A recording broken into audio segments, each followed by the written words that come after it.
All right, welcome to another episode of Mike Reads. Today we'll be continuing in our series on Adam Smith's The Wealth of Nations with our fifth and final read in Book 4, Chapter 5, entitled Of Bounties. We are in the subsection entitled Digression Concerning the Corn Trade and Corn Laws. There's only a few pages left of this chapter, so it shouldn't take but a few minutes, so it should be a short episode. So without further ado, also, I'm not sure exactly where I left off with the last read, so I apologize if I get a little bit redundant here. So without further ado, the trade of the merchant exporter was, in this manner, not only encouraged by a bounty, but rendered much more free than that of the inland dealer. By the last of these statutes, corn could be engrossed at any price for exportation, but it could not be engrossed for inland sale, except when the price did not exceed 48 shillings the quarter. The interest of the inland dealer, however, it has already been shown, can never be opposite to that of the great body of the people. That of the merchant exporter may, and in fact sometimes is. If, while his own country labors under a dearth, a neighboring country should be afflicted with a famine, it might be his interest to carry corn to the latter country in such quantities as might very much aggravate the calamities of the dearth. The plentiful supply of the home market was not the direct object of those statutes, but, under the pretense of encouraging agriculture, to raise the money price of corn as high as possible, and thereby to occasion, as much as possible, a constant dearth in the home market. By the discouragement of importation, the supply of that market, even in times of great scarcity, was confined to the home market, and by the encouragement of exportation, when the price was so high as 48 shillings a quarter, that market was not, even in times of considerable scarcity, allowed to enjoy the whole of that growth. The temporary laws prohibiting for a limited time the exportation of corn, and taking off for a limited time the duties upon its importation, expedients to which Great Britain had been obliged so frequently to have recourse, sufficiently demonstrate the impropriety of her general system. Had that system been good, she would not so frequently have been reduced to the necessity of departing from it. Were all nations to follow the liberal system of free exportation and free importation, the different states into which a great continent was divided would so far resemble the different provinces of a great empire. As among the different provinces of a great empire the freedom of the inland trade appears, both from reason and experience, not only the best palliative of a dearth, but the most effectual and preventative of a famine, so would the freedom of the exportation in importation trade be among the different states into which a great continent was divided. The larger the continent, the easier the communication through all the different parts of it, both by land and by water, the less would any one particular part of it ever be exposed to either of these calamities, the scarcity of any one country being more likely to be relieved by the plenty of some other. But very few countries have entirely adopted this liberal system. The freedom of the corn trade is almost everywhere more or less restrained, and in many countries is confined by such absurd regulations as frequently aggravate the unavoidable misfortune of a dearth into the dreadful calamity of a famine. The demand of such countries for corn may frequently become so great and so urgent that a small state in their neighborhood, which happened at the same time to be laboring under some degree of dearth, could not venture to supply them without exposing itself to the like dreadful calamity. The very bad policy of one country may thus render it in some measure dangerous and imprudent to establish what would otherwise be the best policy in another. The unlimited freedom of exportation, however, would be much less dangerous in great states, in which the growth being much greater, the supply could seldom be much affected by any quantity of corn that was likely to be exported. In a Swiss canton, or in some of the little states of Italy, it may, perhaps, sometimes be necessary to restrain the exportation of corn. In such great countries as France or England, it scarce ever can.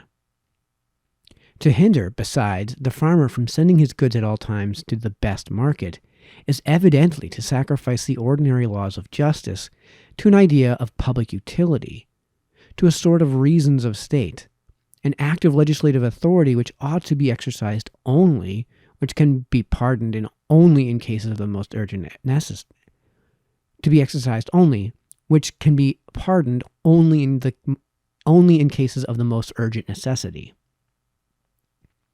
The price at which the exportation of corn is prohibited, if it is ever to be prohibited, ought always to be a very high price. The laws concerning corn may everywhere be compared to the laws concerning religion. The people feel themselves so much interested in what relates either to their subsistence in this life or to their happiness in a life to come, that government must yield to their prejudices, and, in order to preserve the public tranquility, establish that system which they approve of. It is upon this account, perhaps, that we so seldom find a reasonable system established with regard to either of these two capital objects. 4. The trade of the merchant carrier, or of the importer of foreign corn in order to export it again, contributes to the plentiful supply of the home market.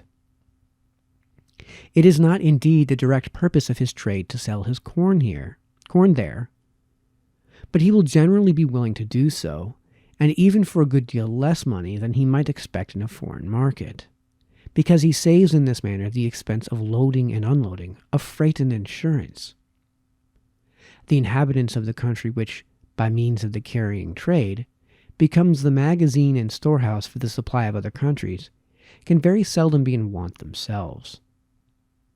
Though the carrying trade might thus contribute to reduce the average money price of corn in the home market, it would not thereby lower its real value.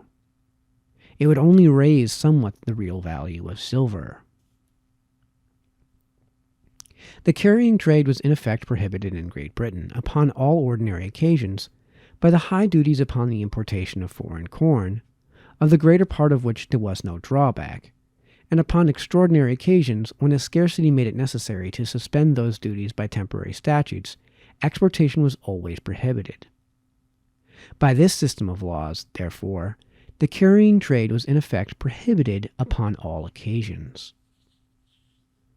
That system of laws, therefore, which is connected with the establishment of the bounty, seems to deserve no part of the praise which has been bestowed upon it. The improvement and prosperity of Great Britain, which has been so often ascribed to those laws, may very easily be accounted for by other causes. That security which the laws in Great Britain give to every man that he shall enjoy the fruits of his own labor is alone sufficient to make any country flourish, notwithstanding these and 20 other absurd regulations of commerce, and this security was perfected by the Revolution, much about the same time that the bounty was established. The natural effort of every individual to better his own condition, when suffered to exert itself with freedom and security, is so powerful a principle that it is alone, and without any assistance, not only capable of carrying on the society to wealth and prosperity, but of surmounting 100 impertinent obstructions with which the folly of human laws too often encumbers its operations. Though the effect of these obstructions is always more or less either to encroach upon its freedom or to diminish its security. In Great Britain, industry is perfectly secure, and though it is far from being perfectly free, it is as free or freer than in any other part of Europe. Though the period of the greatest prosperity and improvement of Great Britain has been posterior to that system of laws which is connected with the bounty, we must not upon that account impute it to those laws. It has been posterior likewise to the national debt. But the national debt has most assuredly not been the cause of it. Though the system of laws which is connected with the bounty has exactly the same tendency with the police of Spain and Portugal to lower somewhat the value of the precious metals in the country where it takes place, yet Great Britain is certainly one of the richest countries in Europe, while Spain and Portugal are perhaps among the most beggarly. The difference of situation, however, may easily be accounted for from two different causes. First, the tax in Spain, the prohibition in Portugal of exporting gold and silver, and the vigilant police which watches over the execution of those laws, must in two very poor countries, which between them import annually upwards of 6 million sterling, operate not only more directly, but much more forcibly in reducing the value of those metals there than the corn laws can do in Great Britain. And, secondly, this bad policy is not in those countries counterbalanced by the general liberty and security of the people. Industry is there neither free nor secure, and the civil and ecclesiastical governments of both Spain and Portugal are such as would alone be sufficient to perpetuate their present state of poverty, even though their regulations of commerce were as wise as the greater part of them are absurd and foolish. The 13th of the present king, chapter 43, seems to have established a new system with regard to the corn laws, in many respects better than the ancient one, but in one or two respects perhaps not quite so good. By this statute, the high duties upon importation for home consumption are taken off so soon as the price of middling wheat rises to 48 shillings the quarter, that of middling rye, peas or beans, to 32 shillings, that of barley to 24 shillings, and that of oats to 16 shillings, and instead of them a small duty is imposed of only 6 pence upon the quarter of wheat, and upon that of other grain in proportion. With regard to all these different sorts of grain, but particularly with regard to wheat, the home market is thus opened to foreign supplies at prices considerably lower than before. By the same statute, the old bounty of 5 shillings upon the exportation of wheat ceases so soon as the price rises to 44 shillings the quarter instead of 48, the price at which it ceased before. That of 2 shillings and 6 pence upon the exportation of barley ceases so soon as the price rises to 22 shillings instead of 24, the price at which it ceased before. That of 2 shillings and 6 pence upon the exportation of oatmeal ceases so soon as the price rises to 14 shillings instead of 15, the price at which it ceased before. The bounty upon rye is reduced from 3 shillings and 6 pence to 3 shillings, and it ceases so soon as the price rises to 28 shillings instead of 32, the price at which it ceased before. If bounties are as improper as I have endeavored to prove them to be, the sooner they cease and the lower they are, so much the better. The same statute permits, at the lowest prices, the importation of corn, in order to be exported again, duty-free, provided it is in the meantime lodged in a warehouse under the joint locks of the king and the importer. This liberty, indeed, extends to no more than 25 of the different ports of Great Britain. They are, however, the principal ones, and there may not, perhaps, be warehouses proper for this purpose in the greater part of the others. So far, this law seems evidently an improvement upon the ancient system. But by the same law, a bounty of 2 shillings the quarter is given for the exportation of oats whenever the price does not exceed 14 shillings.